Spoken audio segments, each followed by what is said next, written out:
Hello everyone. तो हम लोग फिर से आ गए हैं इस वीडियो में। ये है पार्ट 2 हमारा कौन से चैप्टर का, तो पॉलिटिक्स एंड सोसाइटी चैप्टर का, जो है चैप्टर 22। कौन से बुक का, तो एसेंशियल सोशोलॉजी बुक का ये है, ठीक है। जिसको किसने लिखा है? सीमा मैम है, नितिन सागवान सर ने।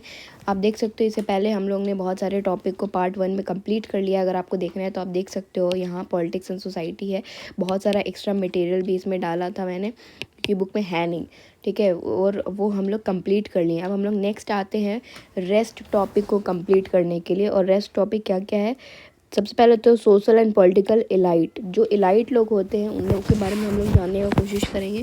फिर हम लोग जानेंगे कि regionalism and decentralization of power, ठीक है, उसके बारे में बुक में लिखा है, ठीक है। उसके बाद फिर हम लोग कोशिश करेंगे जानने का सेकुलराइजेशन, ठीक है, ये बुक में लिखा है। इस बुक में बहुत ही मतलब कि बस एक तरीके से बोला जाए, इस चैप्टर को ना बस डिफाइन करके छोड़ दिया गया। अगर आप PYQ देखोगे ना तो बहुत अलग तरीके से क्वेश्चन पूछ रहा है, ठीक है, मेंस में। तो मैं क्या करूँगी ना कि ये जो मेरा सीरीज़ है सोशोलॉजी का बुक कंप्लीट करने का, वो कंप्लीट हो जाएगा। उसके बाद मैं ना PYQ सारा का ना क्वेश्चन आंसर बनाकर आप लोगों को बताऊंगी, एक्सप्लेन कर दूंगी एक एक क्वेश्चन का, ठीक है।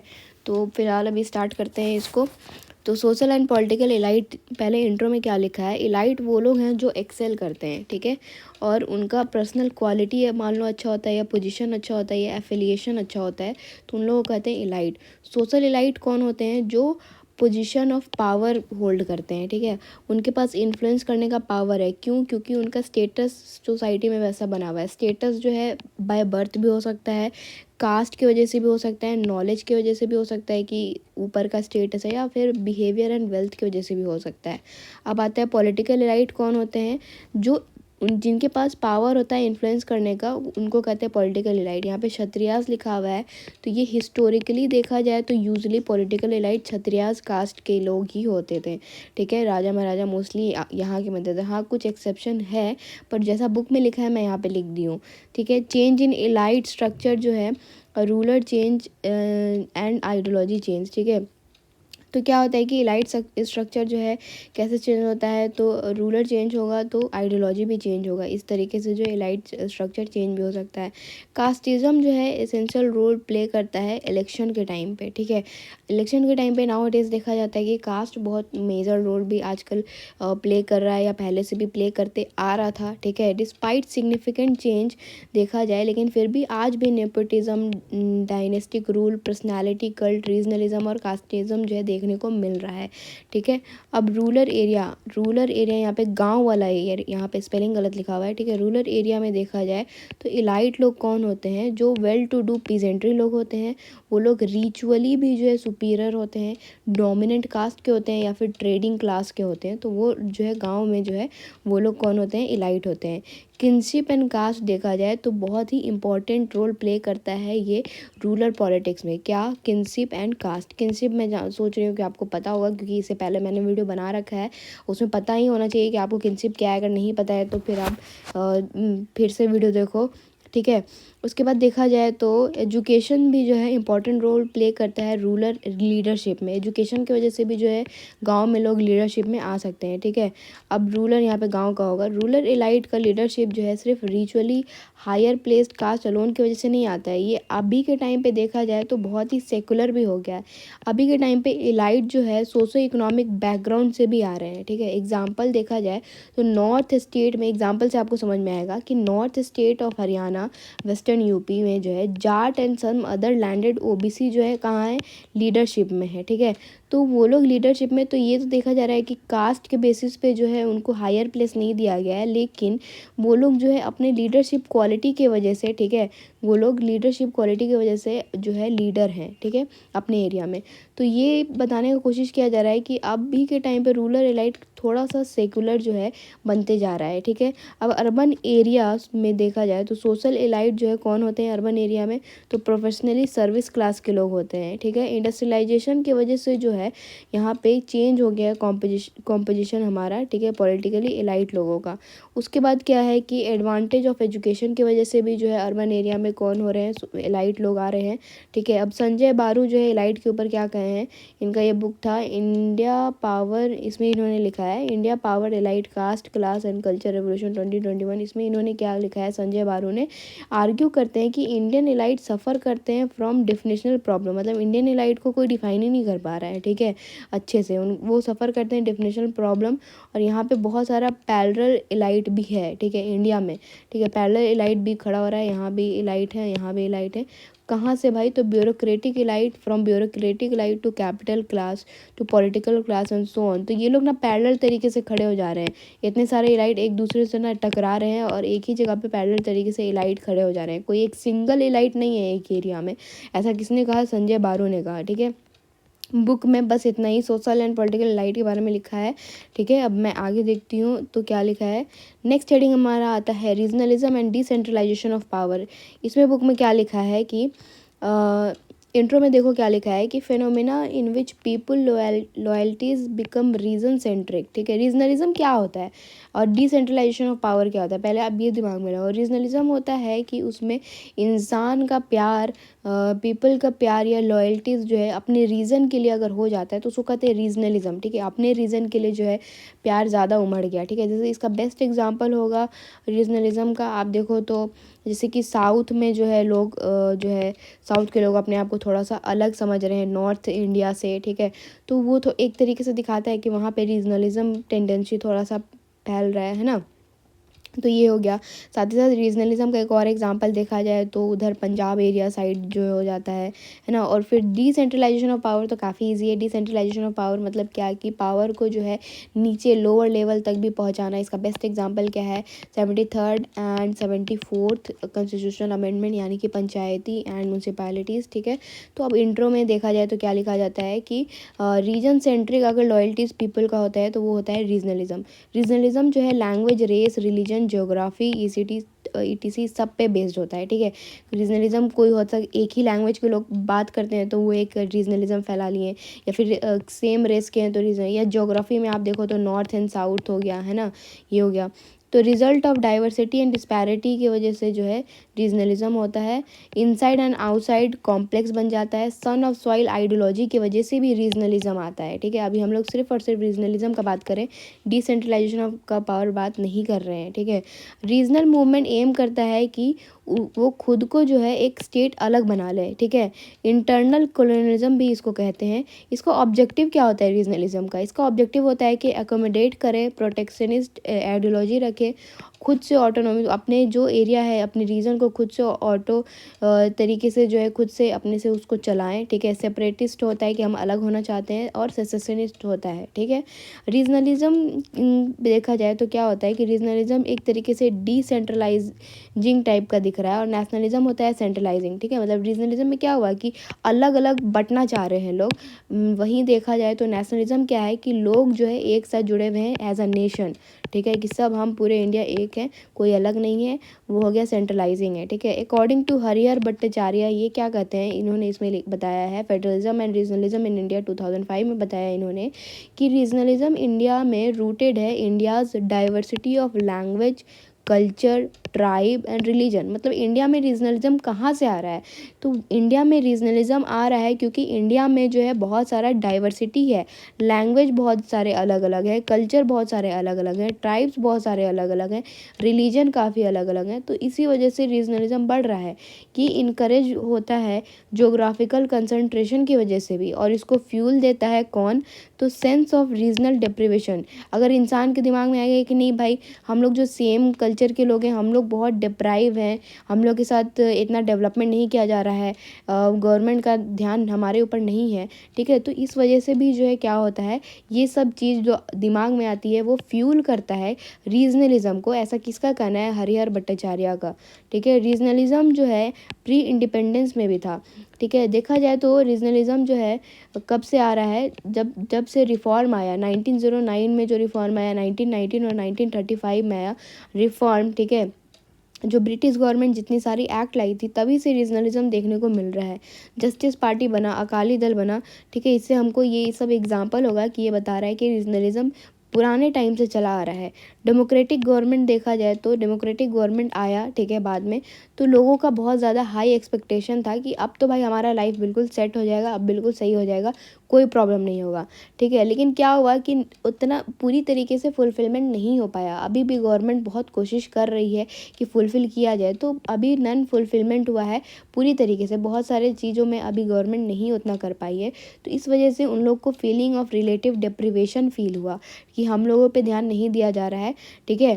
फीलिंग ऑफ डिप्रिवेशन जैसे ही आता है, तो ये जो है किसने कहा है, हरिहर भट्टाचार्य जी ने भी कहा है कि अगर सेंस ऑफ रीजनल डिप्रिवेशन होगा तो उससे क्या होता है, लोगों को रीजनलिज्म जो है लोगों के दिल में बढ़ जाता है, ठीक है। तो यही वजह है कि रीजनलिज्म क्यों इतना बढ़ा हुआ है, ठीक है। स्टेट ऑन लिंग्विस्टिक लाइन जो है क्या करता है, ये फायर करता है रीजनलिज्म को, जो है स्टेट लिंग्विस्टिक लाइन पे बना है कि सेम कल्चर सेम लैंग्वेज को अलग अलग स्टेट बना दिया गया है, तो वो फायर करता है रीजनलिज्म को, ठीक है। आप देखोगे तो हम लोग लिंग्विस्टिक बेसिस पे ही जो है इंडिया के सारे स्टेट को बांटा गया है, ठीक है। अब सेपरेटिस्ट मूवमेंट जो है बहुत लोग किए हैं, जैसे कि द्राविड़ा मूवमेंट हो गया साउथ में, और एजिटेशन बाय शिवसेना भी हो गया जो कि वर्कर्स के खिलाफ था, ठीक है। बाहरी अलग अलग स्टेट से, मोस्टली बिहार से वर्कर्स लोग जो है चले जा रहे थे वहाँ पे काम करने के लिए, तो वहाँ के लोग का जो लाइवलीहुड छीन ले रहे थे, इस वजह से हुआ सेपरेटिस्ट मूवमेंट, ठीक है। उसके बाद देखा जाए तो हरिसन कंसिडर करते हैं रीजनलिज्म जो है प्रीकर्सर है नेशनलिज्म का से, ठीक है। हरिसन कहते हैं कि रीजनलिज्म जो है ना, नेशनलिज्म आने से पहले रीजनलिज्म आता है, ठीक है। ऐसा किसका कहना है, हैरिसन का कहना है, ठीक है। Growth of Tamilian movement and Khalistani movement को इसी लाइट में देख सकते हैं, ठीक है। उसके बाद गांधी जो है बोलते हैं कि गांधी जो है देखे थे saw potential challenge to nationalism, ठीक है। मतलब कि गांधी जो है, ये गांधी जी सोचते थे कि रीजनलिज्म क्या है, तो ये एक चैलेंज है to the nationalism and harmful for the nation है, ठीक है। उसके बाद रजनी कोठारी का क्या कहना है कि फेडरलिज्म जो है मोर डीप रूटेड है इंडिया में, ठीक है, और रीजनलिज्म जो है एक्ट कर सकता है as a healthy competitive force. तो एक तरीके से ये ना अच्छे सेंस में बोल रहे हैं कि रीजनलिज्म क्या कर सकता है भाई, तो एक हेल्दी कॉम्पिटिटिव फोर्स बन सकता है, ऐसा किसका कहना है, रजनी कोठारी का। दीपांकर गुप्ता जी क्या कहते हैं कि रीजनलिज्म जो है नेसेसरली ऐसा नहीं हो सकता है कि एंटी पीपल या एंटी नेशन हो, ये प्रॉब्लमेटिक तब होगा जब जो है borders on chauvinism and interest of region जो है branded dramatically opposite to the interest of other region. मतलब दीपांकर गुप्ता का ये कहना है कि रीजनलिज्म मतलब ये नहीं है कि वो एंटी पीपल है या एंटी नेशन है, वो प्रॉब्लम तब क्रिएट करेगा जब वो जो है रीजन बेस्ड हो जाएगा, ठीक है, रीजन बेस्ड हो जाएगा और अब दूसरे रीजन से इससे बिल्कुल अपोजिट हो जाएगा। इसका बेस्ट एग्जांपल है द्राविड़ा मूवमेंट, ठीक है। द्राविड़ा मूवमेंट जो हो रहा है, जैसे कि उन लोग पे हिंदी को जो एज अ ऑफिशियल लैंग्वेज को बनाने का कोशिश किया गया, तो साउथ वाले लोग अपोज किए, ठीक है। तो उन लोग का इंटरेस्ट नहीं था कि Hindi as a official language बने, ठीक है, उनका अपोजिट इंटरेस्ट था, ठीक है। इस वजह से क्या हुआ कि रीजनलिज्म जो है फैला है, द्राविड़ा मूवमेंट आया है। स्केर रिसोर्सेज की वजह से भी जो है क्या होता है, रीजनलिज्म आता है। उसके बाद देखा जाए तो रीजनलिज्म का दो एस्पेक्ट है, एक फंक्शनल रीजनलिज्म फंक्शनल तरीके से भी काम करता है, और रीजनलिज्म डाई फंक्शनल तरीके से भी काम करता है, डिसफंक्शनल तरीके से भी काम करता है, ठीक है। तो रीजनलिज्म एम करता है कि फंक्शनल तरीके से देखा जाए तो ये एम करता है रीजनलिज्म की जो रूट है फेडरल सिस्टम का उसको और स्ट्रॉन्ग किया जाए, ठीक है। और ये प्रमोट करता है, प्रिजर्व करता है लोकल कल्चर को और लैंग्वेज को, ठीक है। अगर लोग अपने अपने रीजन से प्यार करते रहेंगे तो अपने लोकल कल्चर को भी प्रिजर्व करके रखेंगे, अपने लोकल लैंग्वेज को भी प्रिजर्व करके रखेंगे। तो ये हो गया फंक्शनल तरीके से देखा जाए अगर रीजनलिज्म को तो। और डिसफंक्शनल तरीके से रीजनलिज्म को देखा जाए तो ये क्या है, ये तो पता ही आपको कि फिजनिंग टेंडेंसी है, ठीक है, तोड़ने का टेंडेंसी है, disintegration of political system, disintegrate होता है, लोगों को प्रोवोक करता है एक दूसरे के खिलाफ, क्या भाई, तो रीजनलिज्म करता है, ठीक है। अगर कंक्लूजन में आपको रीजनलिज्म में लिखना पड़ेगा तो आप क्या लिखोगे कि नो कंसिस्टेंट पॉलिसी जो है इसके वजह से भी जो है रीजनलिज्म बढ़ रहा है, ठीक है, और ये काफ़ी डेंजरस हो सकता है, ठीक है। और प्लस विथ पॉजिटिव मीनिंग से पता चला है तो regional pride and spirit of healthy competition ला सकते हैं हमको, ठीक है। रीजनलिज्म से हम लोग क्या कर सकते हैं, रीजनल प्राइड है, चलो ठीक है, फिर साथ ही साथ रीजनलिज्म से हम एक हेल्दी कंपटीशन क्रिएट कर सकते हैं जिससे कि मोर डाइवर्सिटी और फास्टर ग्रोथ एंड डेवलपमेंट भी हो सकता है, ठीक है। तो इतना कुछ हम लोग कर सकते हैं। अब देखा जाए तो पॉजिटिव ऑफ रीजनलिज्म क्या है, तो राइज ऑफ रीजनल पार्टी देखने को मिलेगा, बहुत सारे रीजनल पार्टी भी सामने आएंगे, ठीक है। और फिर क्या होगा रीजनलिज्म से, तो वन सिंगल पॉलिटिकल पार्टी का जो नोशन है वो कम होगा। क्यों? क्योंकि बहुत सारे न्यू पॉलिटिकल पार्टी भी अपने रीजन बेस्ड जो आएंगे ताकि अपने रीजन का आवाज़ उठा सकें। सन ऑफ सॉइल जो है मोर टाइड है टू नेटिव पीपल, है ना, तो नेटिव पीपल को फ़ायदा होगा। पॉलिसी मेकर जो है रीजनल इशू पे लॉ बनाने का कोशिश करेंगे ताकि जो अलग अलग रीजनलिज्म जो फैल रहा है अलग अलग एरिया में वो ख़त्म हो सके, उन लोग का जो डेवलपमेंट है वो आ सके वहाँ पे, उन लोग को डिप्रीवेशन फील ना हो, है ना। प्रमोट करता है सेंस ऑफ प्राइड, मतलब अपने ही रीजन को एक तरीके से प्राउड तरीके से देखना, तो ये सेंस ऑफ प्राइड जो है प्रमोट करता है रीजनलिज्म। और फ्लरिश करता है art and culture neglected area में, ठीक है। तो मुश्किल ही है कि पॉजिटिव पूछे पता नहीं, लेकिन बुक में जो लिखा था मैं वो यहाँ पे लिख दी हूँ, ठीक है। उसके बाद नेगेटिव देखा जाए तो रीजनलिज्म का नेगेटिव क्या है, तो ये एक वॉयलेंट एजिटेशन है, डिस्टर्ब करता है लॉ एंड ऑर्डर को, ये हर्डल करता है इंटरनेशनल डिप्लोमेसी को भी, ठीक है। जैसे कि लैंड बाउंड्री एग्रीमेंट जो है टिस्टा रिवर में करना था, ठीक है, बांग्लादेश के साथ, ठीक है, तो वो वेस्ट बंगाल जो है नहीं करने दिया, मतलब कुछ ऐसा प्रॉब्लम हुआ था, ठीक है। तो ये इंटरनेशनल डिप्लोमेसी भी हम लोग इसके वजह से रीजनलिज्म की वजह से नहीं कर पाते हैं, ठीक है। ये सील्ड बन जाता है फॉर मिलिटेंसी एंड एक्सट्रीमिज्म, मतलब रीजनलिज्म करते करते लोग जो है एक्सट्रीमिज्म तक चल जाते हैं, मिलिटेंसी तक पहुंच जाते हैं, ठीक है। ये जो है क्या कर देता है, सेशनिज्म लेके आता है, जैसे कि इसका एग्जांपल बुक में लिखा हुआ है खालिस्तानी, ठीक है। वोट बैंक पॉलिटिक्स को बढ़ा देता है ये रीजनलिज्म, ठीक है। इसके वजह से क्या हो जाता है, नेशनल इंटीग्रेशन काफ़ी वीक हो जाता है।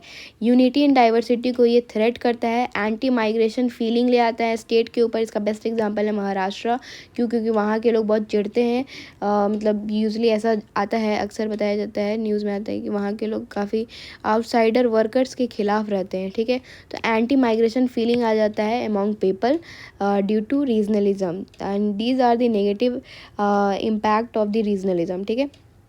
उसके बाद वे फॉरवर्ड हम लोग क्या लिख सकते हैं रीजनलिज्म में, तो हम लोग यूनिटी एंड डाइवर्सिटी को प्रिजर्व करने का कोशिश करें, इंक्रीज़ करें सोशल एक्सपेंडिचर को, ठीक है, सोशल एक्सपेंडिचर बढ़ाने का कोशिश करें ताकि लोग सेटिस्फाइड रहें, है ना। नीति आयोग को बनाने का कोशिश किया है, ये एक तरीके से कोऑपरेटिव फेडरलिज्म लाने का कोशिश कर रहा है, लेकिन इसको और हम लोग और आगे बढ़ाने का कोशिश करें और नेशनल एजुकेशन लाए ताकि लोग एजुकेटेड हों और इस तरीके की सोच को ना लाएं अपने सामने, ठीक है। इकबाल नारायण जो है रीजनलिज्म के ऊपर क्या कहे हैं, ऐसे लिखा था कि देखो इकबाल नारायण ने कहा है कि रीजनलिज्म जो है सुपरा स्टेट रीजनलिज्म होता है, इंटर स्टेट रीजनलिज्म होता है और इंट्रा रीजनलिज्म होता है, ठीक है। तो सुपरा स्टेट रीजनलिज्म क्या होता है, सुपरा स्टेट रीजनलिज्म होता है कि ग्रुप ऑफ स्टेट जिनका कॉमन इंटरेस्ट है वो लोग ना अलग होना चाह रहे हैं, जैसे कि द्राविड़ा मूवमेंट में जो साउदर्न स्टेट पूरे साउथ के सारे स्टेट मिल के अलग होना चाह रहे हैं, तो ये हो गया सुपरा स्टेट रीजनलिज्म, जो है ना, ये लोग किससे लड़ रहे हैं, सेंटर से लड़ रहे हैं, ठीक है, और रीजनलिज्म ला रहे हैं। फिर इंटर स्टेट रीजनलिज्म क्या है, between one and more state, ठीक है, जैसे कि रिवर वाटर बॉर्डर डिस्प्यूट हो गया, इसका एक बेस्ट एग्जांपल है कर्नाटक एंड तमिलनाडु, कावेरी रिवर के ऊपर ये लोग लड़ रहे हैं, ठीक है, बॉर्डर डिस्प्यूट हो रहा है बिटवीन महाराष्ट्र एंड कर्नाटका। तो ये हो गया कि दो स्टेट एक दूसरे से लड़ रहे हैं अपने सेल्फ इंटरेस्ट के लिए, तो ये हो गया इंटर स्टेट रीजनलिज्म। और इंट्रा रीजनलिज्म क्या होता है कि रीजनल कम्युनिटी जो है अगेंस्ट है स्टेट के, क्योंकि उनको अपना खुद का सेल्फ आइडेंटिटी चाहिए। इसका एग्जांपल बुक में दिया है खालिस्तानी मूवमेंट, कि हम लोग जो है स्टेट से ही अलग हो जाना चाह रहे हैं, हम लोग को सेल्फ आइडेंटिटी चाहिए, तो वो इंट्रा रीजनलिज्म है, ठीक है। तो इतना 3 पॉइंट जो इकबाल नारायण ने दिया था रीजनलिज्म को 3 पार्ट्स में बांटा था, किसने, इकबाल नारायण ने, ठीक है। अब हम लोग का जो नेक्स्ट हेडिंग आता है वो है डिसेंट्रलाइजेशन, ठीक है। डिसेंट्रलाइजेशन तो पता ही है आपको, एम्पावर लोकल गवर्नमेंट होता है। ड्यूरिंग ब्रिटिश रूल फोकस नहीं था, लॉर्ड रिपन के बाद ही जो है डिसेंट्रलाइजेशन आया है सामने। इंडिपेंडेंस के बाद जो है लोग डिमांड कर रहे थे कि लोकल सेल्फ गवर्नमेंट का, ठीक है। राजस्थान जो है इसमें सबसे पहले एक्टिव स्टेप लिया और recommendation of Balwant Rai Mehta committee पूरा हुआ। 73rd and 74th constitution amendment आया, जिसमें 29 एंड 11 फंक्शन है रिस्पेक्टिवली, ठीक है। और फर्दर 33% रिजर्वेशन रिजर्वेशन भी दिया गया है वुमेन, ठीक है, SC ST एंड OBC को भी। अकॉर्डिंग टू वोरा एंड पल्सीकर, इनका क्या कहना है, इन्होंने इसमें कहा है कि इसमें Indian democracy meaning and practice 2004 में कहा है कि ग्रास रूट पॉलिटिक्स के वजह से जो है led to change in the nature of Indian politics from politics of ideology to politics of representation. मतलब ग्रास रूट पॉलिटिक्स जैसे ही आया है, यानी कि जैसे ही जो है लोकल सेल्फ गवर्नमेंट बना है, जैसे ही 73rd and 74th constitutional amendment आया है, उससे क्या हुआ है कि पॉलिटिक्स जो है हमारा इंडियन पॉलिटिक्स जो है इसका नेचर चेंज हो गया है। कैसे? तो पॉलिटिक्स ऑफ आइडियोलॉजी से अब हो गया है पॉलिटिक्स ऑफ रिप्रेजेंटेशन, ठीक है।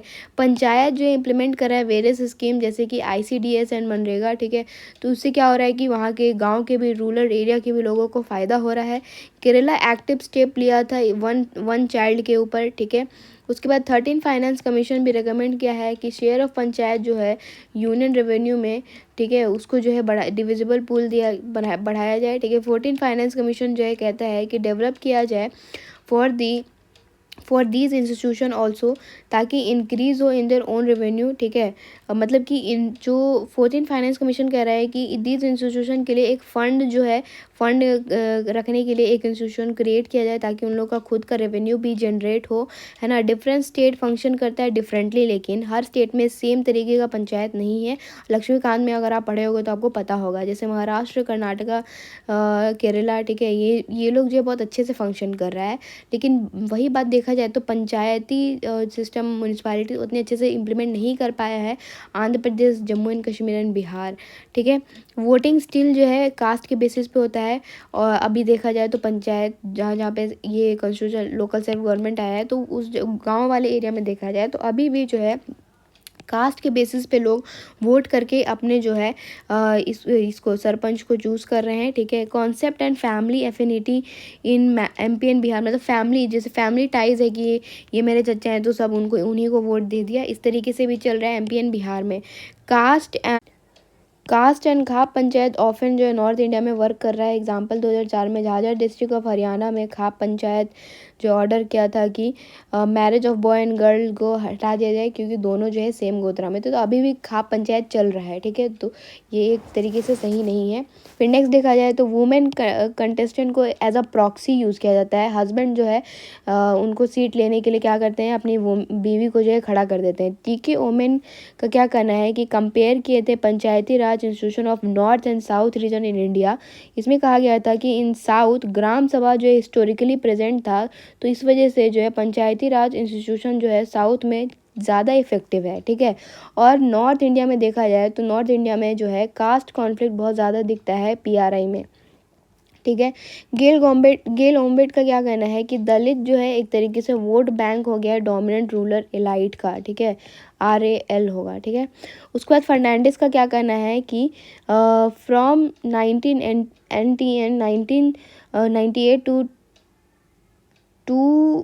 2565 cases of atrocities on Dalit report किया गया है, और like prohibition from contesting election, ठीक है। इस तरीके का जो है फर्नांडिस बता रहे हैं कि इलेक्शन जो है करने से जो है फॉरबिड करते थे, दलित को के ऊपर अत्याचार होता था, ठीक है।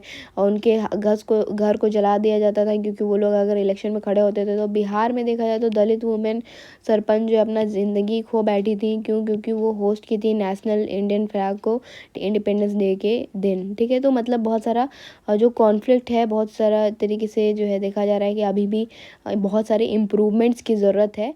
कंक्लूजन में है कि पंचायती राज इंस्टीट्यूशन ओनली टायर है जहाँ पे डायरेक्ट डेमोक्रेसी को हम लोग एक्सरसाइज कर सकते हैं। Scope of employment of poorest of poor women and weaker section जो है मिलता है यहाँ पे। और साथ ही साथ सेंट्रलाइजेशन की वजह से centralization road map to rural development हो रहा है, ठीक है। तो ये हो गया हमारा डिसेंट्रलाइजेशन कंप्लीट। अब हम लोग लास्ट हेडिंग पे आ रहे हैं, सेकुलराइजेशन। नेक्स्ट हम लोग हेडिंग पे आ रहे हैं सेकुलराइजेशन। सेकुलराइजेशन मतलब होता है कि ऐसा स्टेट जो रिलीजन से बिल्कुल अलग है, ठीक है। रिलीजन जो है अलग है स्टेट के, कोई भी काम से जो है रिलीजन अलग है, इसी को सेकुलराइजेशन होता है। मार्क्सिस्ट व्यू क्या था, सेकुलराइजेशन मतलब क्या है, disappearance of religion all together, मतलब रिलीजन बिल्कुल गायब ही हो गया, ऐसा है, ठीक है। ब्रायन आर विल्सन का क्या कहना है, ठीक है, इन्होंने कहा है कि वेरियस सोशल इंस्टीट्यूशन ग्रेजुअली जो है एक दूसरे से डिस्टेंस बना लेता है और increasingly free of the matrix of religious assumption हो जाता है, मतलब रिलीजन से ही अलग हो जाता है, जो कि अर्लियर देखा जाए तो क्या इन्फॉर्म जो है इंस्पायर्ड एंड डोमिनेटेड था, ठीक है। मतलब जो रिलीजन पहले डोमिनेटेड था, लेकिन अब जो है सोशल इंस्टीट्यूशन जो है ग्रेजुअली जो है रिलीजन से अलग हो जा रहा है, ठीक है। सिमिलर व्यूज़ था एम एन श्रीनिवास का जो है कौन से, इनके religion and society among कुक्स of south India में, ठीक है। इंडिया जो है मल्टी रिलीजियस सोसाइटी है, ठीक है। हम लोग फ्रांस और जर्मनी की तरह नहीं है कि बस एक रिलीजन एंड दैट्स इट, ठीक है। उसके बाद राजीव भार्गव का क्या कहना है कि no strict separation of religion and politics, but Rajeev Bhargava का क्या कहना है कि नो स्ट्रिक्ट सेपरेशन होना चाहिए of religion and politics, but principle distance होना चाहिए रिलीजन एंड पॉलिटिक्स का, इनका ये कहना है, ठीक है। रिलीजियस टॉलरेंट जो है कब से आया है, इन 19th सेंचुरी, ठीक है। वहाँ से जो है देखा जाए तो रिलीजियस मूवमेंट जो है आपको देखने को मिला है। Orthodox plural view of Gandhi ji देखा जाए, दयानंद सरस्वती जो है इनका भी व्यू कुछ ऐसा ही था, रामकृष्ण मिशन, ये सब क्या था, तो इन लोगों का ऑर्थोडॉक्स प्लूरल व्यू था, ठीक है। मार्क्सिस्ट व्यू तो मैंने बता ही दिया आपको। फिर नेहरू जी का क्या कहना है कि सेकुलराइजेशन मतलब ये नहीं है कि सोसाइटी जहाँ पे रिलीजन को डिस्करेज किया जाए, मतलब रिलीजियस प्रैक्टिस को जो है मोक किया जाए कि गलत है, बेकार है, रिलीजन नहीं होना चाहिए, ऐसा नहीं है कि रिलीजन ऑल टुगेदर डिस्करेज किया जाए। It means freedom of religion and consign, ठीक है। फ्रीडम ऑफ रिलीजन होना चाहिए लोगों के हाथ में, इंक्लूडिंग फ्रीडम फॉर दोज जिनका खुद का रिलीजन भी नहीं है, ठीक, मतलब रिलीजन नहीं है मतलब कि वो रिलीजन को प्रैक्टिस नहीं कर रहे हैं, ठीक है। उनका खुद जैसे होते हैं ना एथिस्ट लोग, कोई रिलीजन को फॉलो नहीं करते हैं, तो वो उन लोग के लिए भी फ्रीडम होना चाहिए, ठीक है। उसके बाद देखा जाए तो हमारा सेकुलरिज्म कैसा है, our secularism against two evils है, ठीक है। पहला, हम लोग डिफरेंट रिलीजियस कम्युनिटी के बीच जो स्ट्राइव है, जो मतलब कॉन्फ्लिक्ट होता है, वो कम करना चाह रहे हैं, ठीक है। And violence like communal violence right कम हो। सेकंड, हम लोग क्या क्या है कि डेंजर ऑफ रिलीजियस कम्युनिटीज़, ठीक है, जो ओवरवेम कर रहा है स्टेट को, each with own view of good life, मतलब अलग अलग कम्युनिटी का अलग तरीका है कि हमारा इस तरीके से गुड लाइफ हो रहा है, ठीक है। अलग कम्युनिटी अलग तरीके से सोच रहा है, ठीक है। और ये सोच रहा है कि हमारा तरीका ही दूसरे के लिए सही है, हम जैसे रह रहे हैं वही सही है। तो हम लोग दो तरीके का चैलेंजेस फेस कर रहे हैं सेकुलरिज्म की वजह से, ठीक है। इंडिया में सेकुलरिज्म कैसा है, तो between church and state in case, मतलब हमारा सेकुलरिज्म ऐसा नहीं है कि मतलब कि चर्च एंड स्टेट बिल्कुल अलग है जैसे कि यूरोप में है, ठीक है। बट ये है antidote of twin evils of communism and, मतलब हमारा जो सेकुलरिज्म है वो एक तरीके से एंटीडोट है टू द टू इविल्स, ठीक है। कौन से दो इविल्स हैं, कम्युनलिज्म एंड फंडामेंटलिज्म इसके खिलाफ है, ठीक है। और सर्वधर्म संभावा, ठीक है, हमारे यहाँ ये चलता है रैदर देन धर्मनिरपेक्षता, ठीक है। ये आप लिख सकते हो एग्जाम में भी। आर्टिकल 25 से 28 आप देखोगे तो ये काफ़ी सेकुलर तरीके से लिखा गया है कि कोई भी इंसान जो है कोई भी रिलीजन को प्रैक्टिस कर सकता है, तो ये भी सेकुलराइजेशन को इनकरेज कर रहा है। सेकुलर पर्सन और अ स्टेट जो है फेवर नहीं करता है किसी भी पर्टिकुलर रिलीजन को ओवर अदर्स, ठीक है। अगर आपको फॉलो करना है आप करो, लेकिन आप दूसरे पे जो है नहीं कर सकते हो, ठीक है। Challenges of secularism in India क्या है, तो हम लोग जो है सपोर्ट जो है वेस्टर्न नोशन ऑफ सेकुलरिज्म करने लग रहे हैं, ठीक है। एक्यूज़ कर रहे हैं स्टेट को कि स्टेट क्यों जो है रिलीजियस स्फेयर में इंडल्ज होता है, क्यों और क्योंकि सेपरेट जो है उसको ये सब एक्टिविटीज़ नहीं करना चाहिए, जैसे कि पिलग्रिम है ना, एंड तिरुपति एंड वैष्णो देवी, जैसे कि हज वाला जो पिलग्रिम होता है वो दे, plus tension between India and state, commitment to secularism जो है, as well as protection of minorities. तो इससे ये लोग जो है कह रहे हैं कि सेकुलरिज्म कहाँ है, क्योंकि इतना पिलग्रिम जाने के लिए किया जा रहा है, जैसे कि तिरुपति, वैष्णो देवी, हज वाला, ठीक है। एंड टेंशन है between India and different states, ठीक है। और कमिटमेंट टू सेकुलरिज्म एक तरफ कर रहे हो आप और एक तरफ माइनॉरिटी को जो है एक प्रोटेक्शन दे रहे हो, तो ये सब चैलेंजेस जो है कहा जाता है सेकुलरिज्म के खिलाफ, ऐसा बुक में लिखा है। अब एंडर बिटल क्या कहते हैं, पीपल ऑफ इंडिया जो है बाउंड मोर है कल्चर से देन बाय कंजप्शन, ठीक है। ऐसा किसका, एंडर बिटल का कहना है। रिलीजन जो है है सिर्फ प्रैक्टिस नहीं किया जाता है, बट रिलीजन एक तरीके का पार्ट है, पार्ट ऑफ ड्रेस भी है, फूड भी है, मैनर भी है पीपल ठीक है। टी.एन. मदन का क्या कहना है, religion and secular can not be separated, ठीक है। रिलीजन एंड सेकुलराइजेशन को हम सेपरेट नहीं कर सकते। इन अदर वर्ड रिलीजन जो है कभी भी जो है can not be any meaningful sense privatise, religion को कभी हम प्राइवेटाइज नहीं कर सकते हैं, ठीक है। टी.एन. मदन का कहना है, ठीक है। उसके बाद क्या है कि ये नहीं है कि मतलब इन टी.एन. मदन का ये कहना है कि प्राइवेटाइज मतलब कि रिलीजन को जो है ये नहीं कि हम बहुत प्राइवेट रख सकते हैं और सामने से जो है बिल्कुल सेकुलर तरीके से रह सकते हैं, ठीक है। तो ये नहीं हो सकता है। आशीष नंदी का क्या कहना है कि सिंक्रोनाइज करना चाहिए कि इसको synchronization and modernization in India जो है इसकी वजह से क्या हुआ है, रिवाइवल हो गया है traditional process in India as modern means of communication जो है भी एक्सेलरेट कर रहा है कम्युनल फोर्स को, ठीक है। तो मतलब मॉडर्न मीन्स ऑफ कम्युनिकेशन भी आज के टाइम पे देखा जाए तो कम्युनल फोर्स को एक्सेलरेट कर रहा है ना। ये किसका कहना है, आशीष नंदी का कहना है। कंक्लूजन में आप जो है ये ऐसे सिंपल लाइन लिख सकते हो कि डिज और सेकुलरिज्म जो है as investigate in constitution and de facto secularism जो है प्रैक्टिस बाय सोसाइटी होता है, ठीक है। मतलब कॉन्स्टिट्यूशन में ऐसा सेकुलरिज्म कहा गया है और सोसाइटी कैसा सेकुलरिज्म प्रैक्टिस कर रहा है, तो डी फैक्टो सेकुलरिज्म को जो है प्रैक्टिस कर रहा है, ठीक है। ये इतना आप लिख सकते हो। बाकी इसे बुक में जो है ऐसे दिया हुआ था, श्रीनिवास ऑन सेकुलरिज्म क्या कहे हैं, ठीक है।